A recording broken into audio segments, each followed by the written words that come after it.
UFC 324 is this weekend, and I want to go through the entire card from the bottom all the way to the top, give my full card predictions. Now that we're in the new Paramount era, I'm going to be doing a different way of my normal full card predictions, and that is by doing a full video where I go through. I will post this on YouTube and then post the clips onto TikTok so that they're shorter, more easily accessible. But I don't know how long this video honestly will even be. I'm just going to go through it kind of as quick as I normally would, but just make it so that this can go on YouTube as a first test run. So stick with me. If there's any complications, I'm sorry. I'm just learning how to do this. But we're going to start all the way down with Adam Fugit versus Ty Miller. This is the first fight of the night, and I think Adam Fugit might win this fight. Now, he fought Islam Dulatov at UFC 318. I saw him live when he fought, and maybe it was just there being live, but he had a little bit more of a performance than I expected in certain moments. And I don't know anything about Ty Miller, so I'm gonna pick Adam Fugit. I could be completely wrong. Ty Miller could just be a monster and come in his debut and kill Adam Fugit, but I am going to lean towards Adam Fugit. Then we move up to Ricky Tercios versus Cameron Smotherman. Now, Ricky Tercios, in his last fight, I believe was UFC 311, and he had lost it to Sopaj, and he looked okay in that fight, but I think he got beat pretty clearly, and I think Cameron Smotherman is coming into his own. Yes, he just lost, but I think he will be able to bounce back and win this fight against Ricky Tercios, who is a beatable fighter for someone like Cameron Smotherman. Now moving up to Josh Hokett versus Denzel Freeman. I am going completely for Josh Hokett here. Denzel Freeman, the last time I saw him fight, didn't really impress me much, him or his opponent. Josh Hokett is a somewhat impressive UFC heavyweight prospect. He's 7-0, still coming up, and he has great promotion skills. He is somebody that I will be excited to see in the future, and I think he will win this fight. Maybe one more if depending on how quickly this is, and then we'll try and get on that White House card. I think he'll be trying to aim to open the White House card because he has that same Colby Covington type of personality, and I think he will really try to push, get his name on that card associated with it, and that'll be a huge moment for him. So I'm going by with Josh Hokett, probably by an early finish because Denzel Freeman is just not the most impressive fighter to me. Then we move up to Michael Johnson versus Alexander Hernandez. Now, Michael Johnson, I had also seen him fight because he fought at UFC 318, and he beat Daniel Zellhuber in a y'all must have forgot type of performance, and pretty clearly beat Zellhuber. Now, Alexander Hernandez is coming off of a couple of wins. He beat Chase Hooper, and then he won at the UFC Noche against Ferreira, I believe it was, Diego Ferreira, and I think that was a pretty good win for him. Now, I think Alexander Hernandez could definitely win this fight, and I'm probably going to lean towards Alexander Hernandez as my official pick for this, but I would not be surprised at all if Michael Johnson did what he needed to do and beat Alexander Hernandez. I think young Michael Johnson would beat Alexander Hernandez, but I think the current one that we've got, he might just get caught by something big and that will lose him a vital round or could end up eventually even losing him the fight as a whole. So I'm going to go with Alexander Hernandez for this fight, but will not be surprised if Michael Johnson gets it done. Then we move up to Alex Perez versus Charles Johnson. Now, Alex Perez is somewhat interesting of a fighter because he had some hype with him when he originally came in and now has just kind of lost all of that. And I think Charles Johnson will do what he wants to Alex Perez, and he will win this fight probably by a first or second round knockout. That is my prediction. Charles Johnson is super, super good for the lower unranked levels of the flyweight division, the lower rankings. I don't believe either of them are ranked. Um, but Charles Johnson is a good fighter. I think he can beat a lot of those lower level flyweights and a lot of those lower ranking flyweights. So I'm going to put all of my eggs into the Charles Johnson basket. And I think Alex Perez loses this fight. I would be completely surprised if he managed to get it done. But that's just me. Then moving up to Nikita Krylov versus Modestas Bukauskas. I'm going with Modestas Bukauskas. I think Nikita Krylov, coming off of his loss, um, to Dominic Reyes, and I don't know if he's fought again since, but he lost if he did. Let's just see real quick. Yes, he lost to Bogdan Guskov. Um, yeah, he's losing a good bit, and I don't think that he will be able to keep winning. I think he's gonna lose this one and probably be just a couple fights away from getting kicked from the UFC. He's not the greatest fighter. I don't think Modestas Bukauskas is great either, but he has a couple more impressive wins, especially recently. He beat Paul Craig. He's beaten some of these other guys that Kakara and just Kutalaba. He's looked decent enough to beat somebody like Nikita Krylov at this point in his career. Then we move up to Ateba Gutierrez versus Andre Pulyaev. Now, Ateba Gutierrez is almost 100% in my mind going to win this fight. I think it's 99%. I mean, he is very good, very strong, dangerous striker, and I think he'll win this fight probably by a first or second round finish. Pulyaev could go crazy and win this randomly out of nowhere, but I am going to go with Ateba Gutierrez obviously by a very early and probably devastating finish on Andre Pulyaev. Then we move to Umar Nurmagomedov versus Davison Figueiredo. Now, this fight is really interesting for me because this fight could honestly be a number one contenders fight, but probably will not end up being. I think the Sean O'Malley versus Song Yadong will probably end up being the major title fight or title contender fight for a Pyotr Yan or the winner of a trilogy fight between Yan and Marab. But this fight definitely could be. I mean, if Umar wins this and Sean O'Malley loses, Umar is getting the title shot. Just obviously, that's what should happen. Umar should probably get it regardless.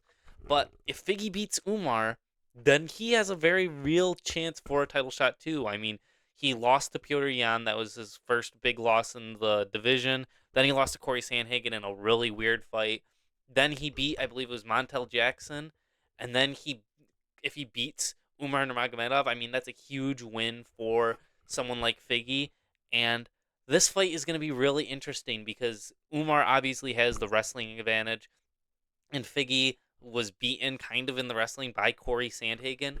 Um, but I think Figgy has that chance on the feet. It's so hard to bet on Figgy to win via striking because Umar, I think now more than ever, especially after Mario Batista fight, does not want to take those risks. He got rocked real bad by Mario Bautista, and I just think that he's not going to take that risk with somebody like Figgy. So I do think Umar will win this, but Figgy is a dark horse in this fight. I mean, he has 100% got a chance to win this whole fight. Then we move on to the main card, which will be Arnold Allen versus Gene Silva. Now, this is an absolute banger of a fight. I mean, this fight is just incredible. I'm so excited to see it. Arnold Allen, I've been wanting to come back for quite a while. His every fight that I've ever seen of his, I've enjoyed. And um, Gene Silva could come out and win this. I mean, he's obviously very crazy. He's a very entertaining fighter too. I've always loved Gene Silva's fights, and Gene Silva's just a very entertaining fighter as a whole, promotion, everything wise. Um, and I think Gene Silva will win this fight. I'm gonna spoil it before I start talking up either of them too much. I think Gene Silva wins this fight because I think Gene Silva in the second round of the Diego Lopez fight was putting it on Diego Lopez very, very good. He was beating Diego, and Diego got the spinning elbow and put him out.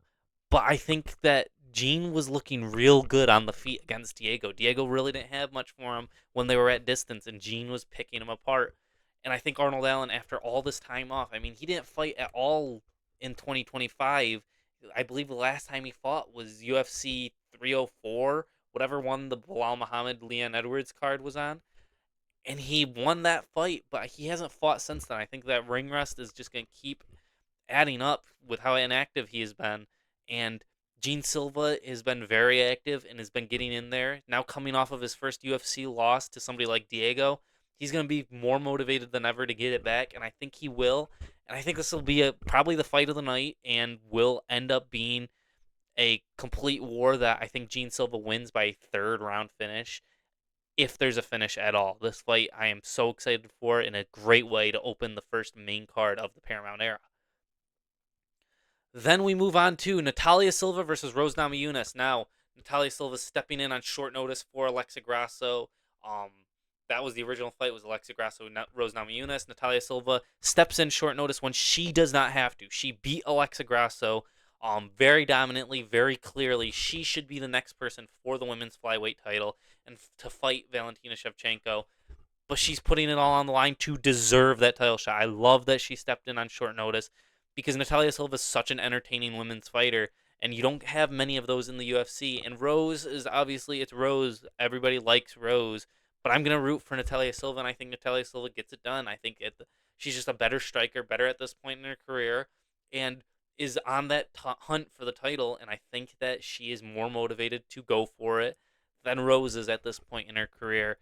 So I think Natalia Silva wins this fight probably by a dominant 30-27 decision.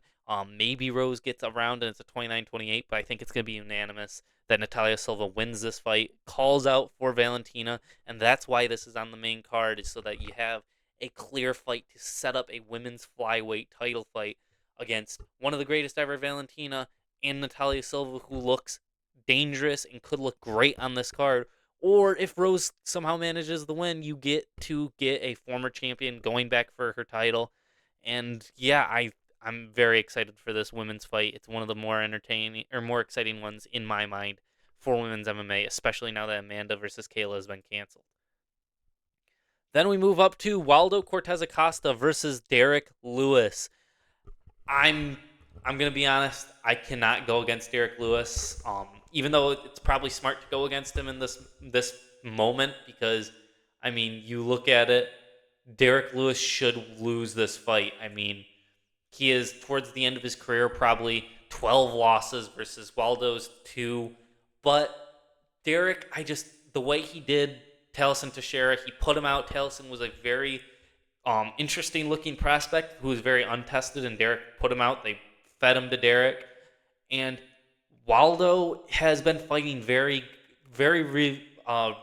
actively. He's been super active. He's fought super short notice before. I think it was like 24 hours his last time against Shamil Gaziev. And he just keeps doing it and keeps going. And I'm excited to see Waldo just get in there, fight, win some more fans back, because one of his major fights was very boring against, I believe it was Rebellis de Spain. And since then, he's won me back. And Derek Lewis could be a great win on Waldo's record, but I think Derek will land the shot that just puts people out. Waldo, yes, I should be picking him, and I know that. It's the logical choice to make, is to pick Waldo Cortez Acosta. And all parts of my brain are telling me to pick Waldo Cortez Acosta, but there's no part of me that will let me go against Derek Lewis. I just have that confidence that he will land the shot. He'll call out for the White House, and he'll probably get on that card because it's Derek Lewis. Everybody loves him, and yeah, I think he's going to add on to his knockout record, and I think Waldo will be back in there and will be a future contender for the title. I just think at this point he's been so active, and I think it's going to catch up to him a little bit, and I think Derek Lewis is got that one shot that will just land on Waldo. But obviously could be very wrong about that one. That one is very risky pick. Then we have number 3, Sean O'Malley versus number 5, Song Yudong for the co-main event. Sean O'Malley, he should win this fight. Everybody knows he should win this fight. Song Yudong was having a tough fight with Henry Cejudo when they fought each other, and had to win by eye pokes. I mean, yes, Song was probably winning that fight, but Henry was giving it to him and was doing pretty good in that matchup before the eye pokes. Then Sean O'Malley, I mean, he's coming off of 2 losses, and both to Merab, both to a guy that has that certain style, but is not a striker. Sean against strikers looks incredible. He beat Cheetos, breaks off of him. He looked very good against Piotr Yan, even though it was a razor-thin decision, and has looked good against everybody else. He obviously knocked out Aljo, and I think he's going to beat Song Yudong pretty clearly. I don't think he'll finish Song Yudong, though. I think he will get to a decision with Song Yudong, He could finish him in a later round, I would say. But I think Song Yadong's young enough and his chin's held up enough where he will be able to survive some of O'Malley's shots. Maybe I'm completely wrong, and O'Malley flatlines him in the first round and just goes out there, calls for Petr Yan, gets that rematch, and does what the storyline should be. But I think Song Yadong will hold in there for a good couple rounds, test O'Malley a little bit, and I think this will be a fight to build O'Malley's confidence back up to a point where he could contend for a title again, and maybe gives him that motivation to want to keep fighting, because he's been recently talking about even retiring in a couple fights. I don't want to see that, but I want to see Sean O'Malley win. I think he will win. I mean, there's a world where Song Yadong wins, but I don't see it right now. I think Sean O'Malley needs this win way more than Song Yadong really needs this win. Song Yadong can bounce back, get another fight against somebody, and win that. Sean O'Malley needs this win, or else people will start to come at his character, say he was never ever any good, and just it'll tear Sean O'Malley down. I think Sean O'Malley is motivated enough to go out and get this one done by a 3-round decision or a knockout in the third round. And then we move on to the main event for the interim lightweight title. Justin Gaethje and Paddy Pimblett. Now, we can all have our opinions on should this fight have been made, should Arman have been in there, this or that, this or that. We wish it was Ilya versus one of them. We wish it was Ilya versus Arman instead. But we've got this fight, Justin Gaethje and Paddy Pimblett, and this fight is back and forth for me in my mind. I could see either guy winning, and the big question mark here is Paddy's opponent level just not been good enough to accurately give a kind of gauge of where he is? Because I think Paddy will win this fight. I'm going to probably pick Paddy, but Gaethje definitely could. I mean, if Michael Chandler has had that big of a fall off to the point where from the Charles Oliveira fight to the Paddy fight, he's just completely awful, then Paddy could just get destroyed out there by Gaethje. But I think at this point in their careers, Gaethje knows it's nearing the end and is ready to call it quits pretty soon here. And I think that Paddy is still at that point where he wants to go for it. He's going to keep going for it. He's hungry to get that title. He's hungry to fight Ilya. He's hungry to fight Arman.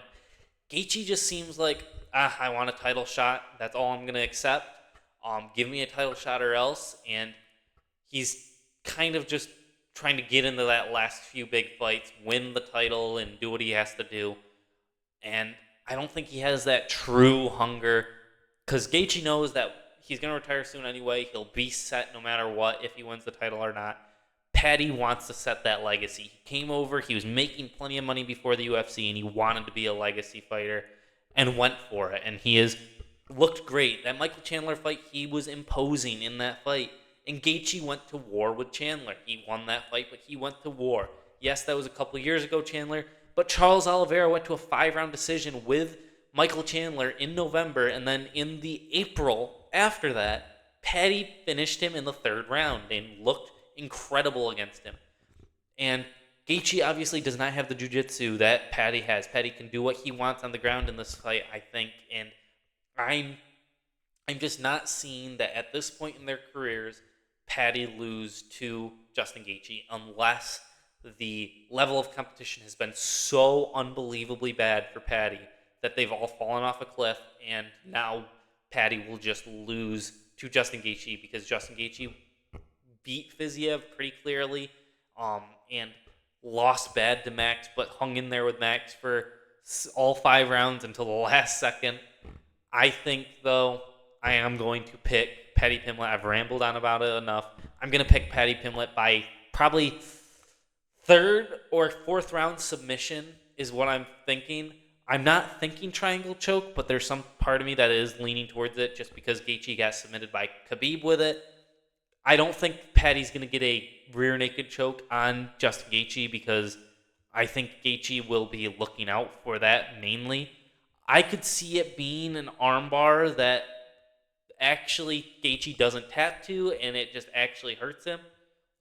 But I could also see like a triangle, arm triangle that Paddy gets Um, Maybe a guillotine if Gaethje for some reason goes in for a takedown. Paddy jumps a guillotine and finishes him, but I think that'd be earlier on in the fight than later. But I obviously would not be surprised if Gaethje wins, lands that shot, knocks out Paddy Pimblett, and does what Gaethje does, which is has an exciting fight where he wins by knockout. But I could see Gaethje losing this fight by a submission. I don't see it being a finish by knockout for Paddy, just because I think Gaethje proved his chin is still somewhat there in the Fiziev fight. He ate some big shots and didn't get put out, and I don't think Paddy's as powerful as somebody like Fiziev. But yeah, so I'm gonna go with Paddy Pimblett by a third round submission.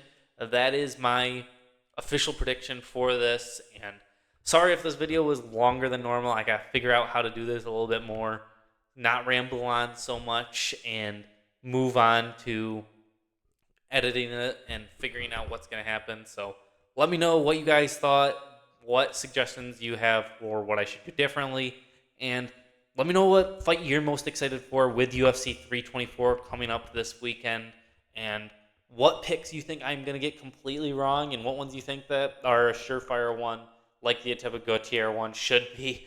But yeah, that's UFC 324, Gaethje versus Pimblett, start of the Paramount era, and we're going into it pretty strong.